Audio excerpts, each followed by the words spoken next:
ETV news కి స్వాగతం. Kadapa steel plant పనులు ప్రారంభమయ్యాయని 2028 డిసెంబర్ నాటికి స్టీల్ ప్లాంట్ తొలి దశ పనులు పూర్తవుతాయని ముఖ్యమంత్రి చంద్రబాబు తెలిపారు.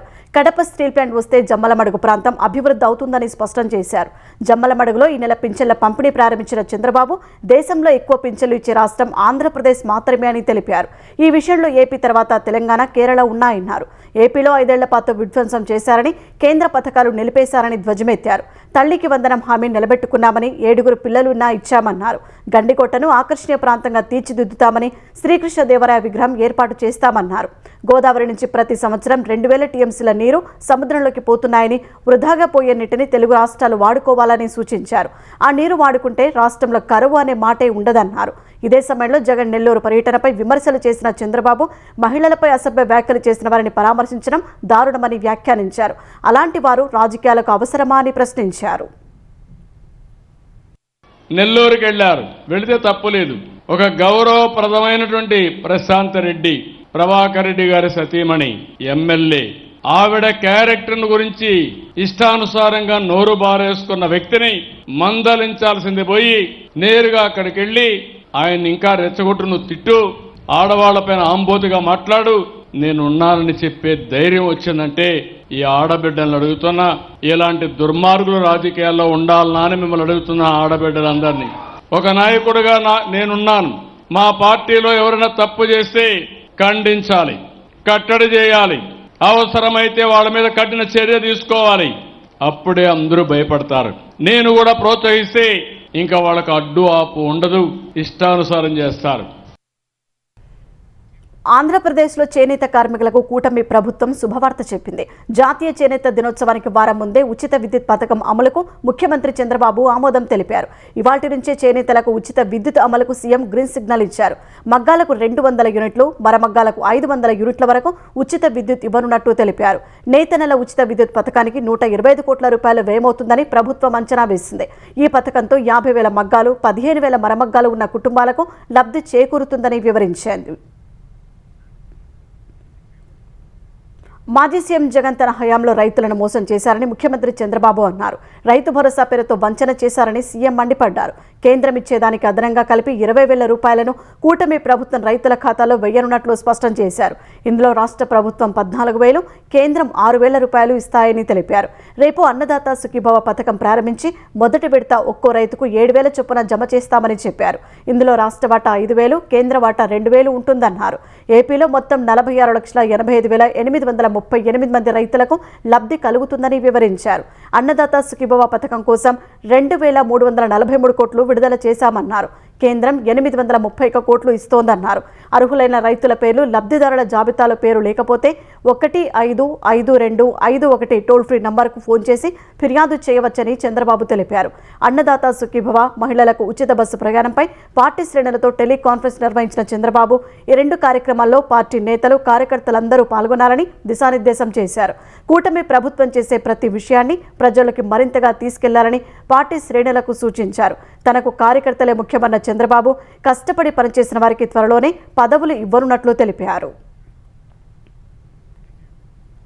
మద్యం కుంభకోణంలో చట్టం తన పని తాను చేసుకుని పోతుందని ఏపీ హోంమంత్రి వంగలపూడి అనిత స్పష్టం చేశారు. 2022లో ఇచ్చిన కానిస్టేబుల్ నోటిఫికేషన్ ఫలితాలు విడుదల చేసిన హోంమంత్రి మొత్తం 6,100 పోస్టులకు 5.3 లక్షల దరఖాస్తులు రాగా 4.59 లక్షల మంది హాజరయ్యారని తెలిపారు.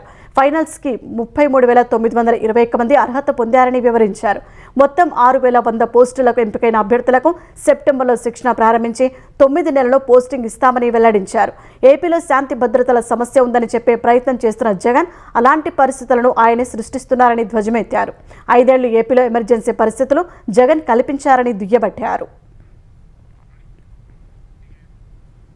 ఏపీ మద్యం కుంభకోణం కేసు నిందితులకు విజయవాడ ఏసీబీ కోర్టు ఈ నెల 13 వరకు రిమాండ్ పొడిగించింది. మద్యం కుంభకోణం కేసులో నిందితుల రిమాండ్ ఇవాల్టితో ముగియనుండగా విజయవాడ జిల్లా జైలు నుంచి 9 మందిని తీసుకొచ్చిన సిట్ అధికారులు వారిని కోర్టులో హాజరుపరిచారు.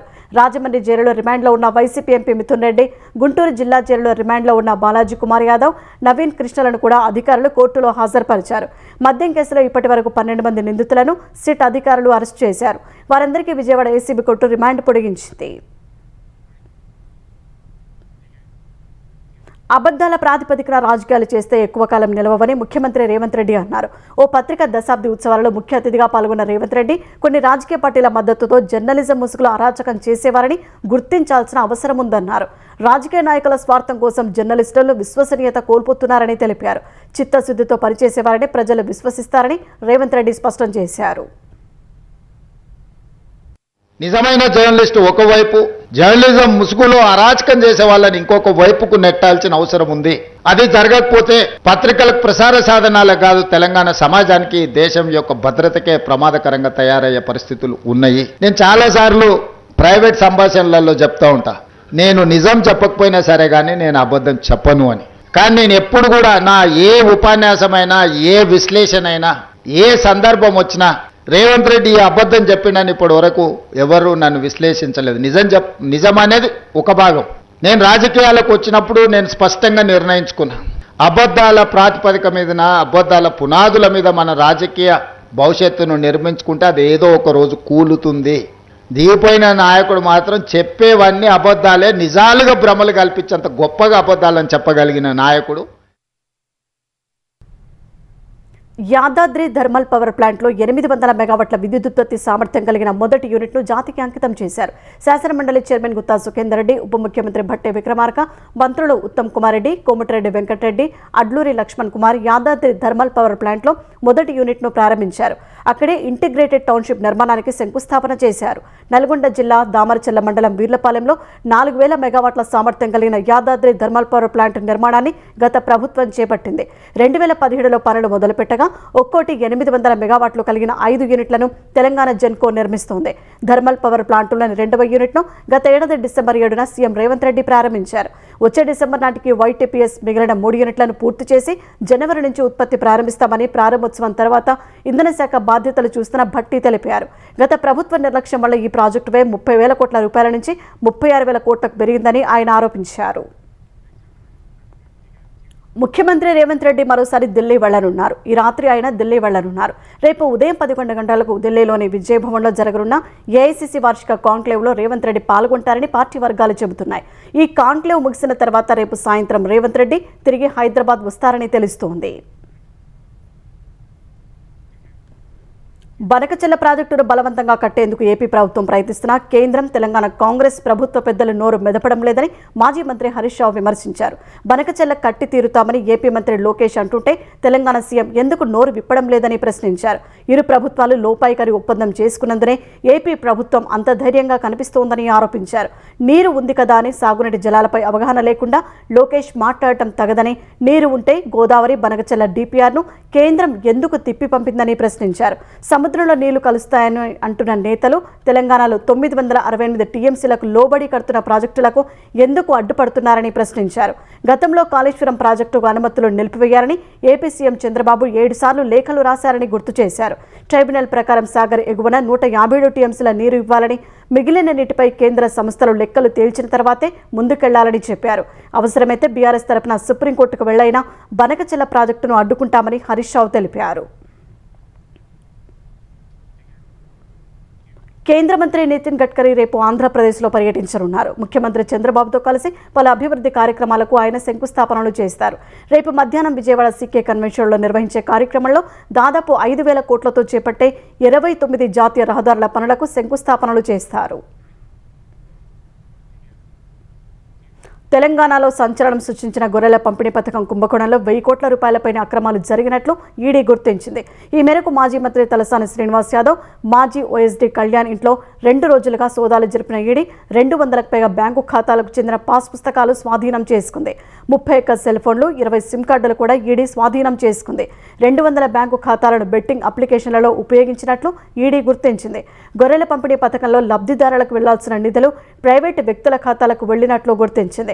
వివిధ ప్రభుత్వ అధికారులకు కిక్ బ్యాక్ల రూపంలో అక్రమ చెల్లింపులు జరిగినట్లు సూచించే పత్రాలను అధికారులు స్వాధీనం చేసుకున్నారు. లబ్ధిదారుల వివరాలను సరిగ్గా నిర్వహించకపోవడం, నకిలీ వాహన నంబర్లతో కూడిన ఇన్వాయిస్లకు చెల్లింపులు చేసినట్టు గుర్తించింది. చనిపోయిన వారి పేర్లతో కూడా గొర్రెల యూనిట్లను కేటాయించినట్లు తేలింది. ఈ అక్రమాల వల్ల 1,000 కోట్ల వరకు నష్టం వాటిల్లినట్టు ఈడీ తేల్చింది. ఈ కుంభకోణంలో ఎవరి పాత్ర ఎంత, ఇంకా ఎంతమంది ఉన్నారనే కోణంలో దర్యాప్తు చేస్తున్నట్టు తెలిపింది. సృష్టి కేసు ప్రధాన నిందితురాలు నమ్రతను సికింద్రాబాద్ గోపాలపురం పోలీసులు కస్టడీలోకి తీసుకున్నారు. నమ్రతకు గాంధీ ఆసుపత్రిలో వైద్య పరీక్షలు పూర్తయిన అనంతరం ఆమెను నార్త్ జోన్ డీసీపీ కార్యాలయానికి తరలించారు. 5 రోజుల పాటు నమ్రతను పోలీసులు ప్రశ్నించనున్నారు. మరోవైపు తను ఎలాంటి తప్పు చేయలేదని, ఓ ఆర్మీ వ్యక్తి తనపై తప్పుడు ఆరోపణలు చేసి ఈ కేసులో ఇరికించారని పోలీసులు ఆసుపత్రి నుంచి తీసుకెళ్తున్న సమయంలో డాక్టర్ నమ్రత చెప్పుకొచ్చారు. హెచ్సీఏ అధ్యక్షుడు జగన్మోహన్ రావు, కార్యదర్శి దేవరాజు, ట్రెజరర్ శ్రీనివాసులను Hyderabad cricket association apex council suspend చేసింది.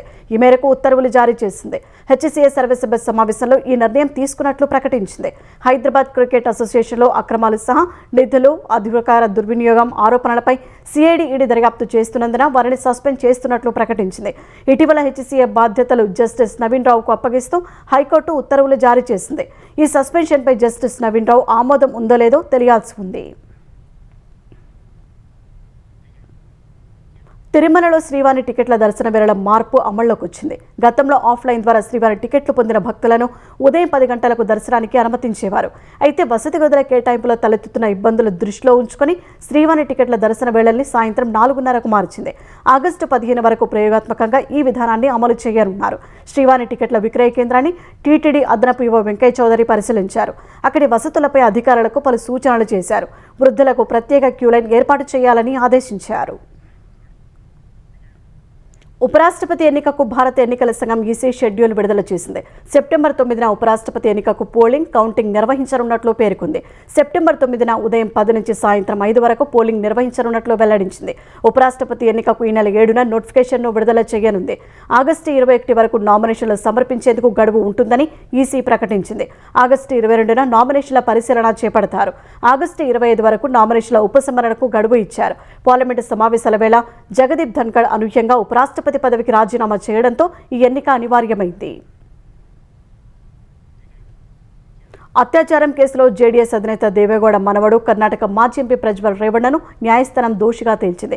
పని మనిషిపై లైంగిక దాడి చేసిన కేసులో రేవణ్ణను దోషిగా నిర్ధారిస్తూ బెంగళూరు ప్రజాప్రతినిధుల కోర్టు తీర్పు వెలువరించింది. ప్రజ్వల్ రేవణ్ణకు ప్రత్యేక కోర్టు న్యాయమూర్తి జస్టిస్ సంతోష్ గజానన్ భట్ రేపు శిక్షను ఖరారు చేయనున్నారు. ఈ తీర్పు వినగానే ప్రజ్వల్ కోర్టు గదిలోనే ఏడ్చినట్లు తెలుస్తోంది. 2021లో ఫామ్ హౌస్లో ప్రజ్వల్ తనపై 2 సార్లు అత్యాచారం చేసినట్లు బాధితురాలు పోలీసులను ఆశ్రయించారు. ఆ ఘటనను ప్రజ్వల్ తన మొబైల్లో వీడియో తీసినట్లు ఆమె ఆరోపించారు. ప్రజ్వల్ తల్లిదండ్రులు తనను అపహరించి బెదిరించారని కూడా ఆరోపించారు. ఈ కేసులో 14 నెలలుగా జ్యుడిషియల్ కస్టడీలో ఉన్న ప్రజ్వల్ను ఇప్పుడు న్యాయస్థానం దోషిగా తేల్చింది. ప్రముఖ పారిశ్రామికవేత్త అనిల్ అంబానీకి ఎన్ఫోర్స్మెంట్ డైరెక్టరేట్ ఈడీ సమన్లు జారీ చేసింది. 3,000 కోట్ల రూపాయల రుణాల మోసానికి సంబంధించిన మనీ లాండరింగ్ కేసులో ఈడీ సమన్లు జారీ చేసింది. ఈ నెల 5న ఢిల్లీలోని ఈడీ ప్రధాన కార్యాలయంలో విచారణకు రావాలని నోటీసుల్లో పేర్కొంది. మనీ లాండరింగ్ నిరోధక చట్టం కింద అనిల్ అంబానీ వాంగ్మూలం నమోదు చేయనున్నట్లు అధికారిక వర్గాలు వెల్లడించాయి.